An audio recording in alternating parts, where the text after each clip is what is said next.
নমস্কার বন্ধুরা, জানা কিচেনে স্বাগতম। আজকে একটা নতুন রেসিপি নিয়ে চলে এলাম, একদম চটপটা রেসিপি, কদবেল মাখা। কিভাবে খুব সহজেই কদবেল মাখা বানাবো এটাই আজকে দেখাবো। এই কদবেল মাখাটা খেয়েছিলাম দীঘাতে, এরমভাবেই বানিয়েছিল, খুব সুন্দর লাগছিল। তাই আজ সেরকমভাবেই কদবেল মাখাটা আজকে দেখাবো। প্রথমে ভেঙে নিলাম কদবেলটাকে, ভেঙে নিয়ে এরকম চামচের সাহায্যে সবটা তুলে একটা টিফিনের মধ্যে নিয়ে নিলাম, এতে মাখতে খুব সুবিধা হবে। আর ধনেপাতা কাঁচা লঙ্কা একটা হামাদিস্তার মধ্যে নিয়ে একটু ভালো করে থেতো করে নিলাম। ধনেপাতা কাঁচা লঙ্কাটা একটু থেতো করে দিলে এর ফ্লেভারটা খুব ভালো আসে।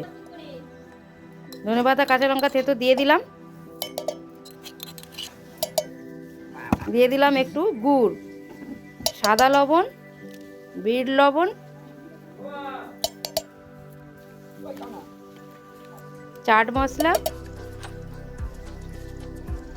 আর দিয়ে দিলাম কাসুন্দির সস। দিয়ে একটু ভালো করে এরকম থেতলে মাখবো। ভালো করে একটু ভালো করে থেতলে নিতে হবে, দিয়ে ভালো করে মাখবো। যত ভালো মাখা হবে টেস্টটা তত ভালো হবে।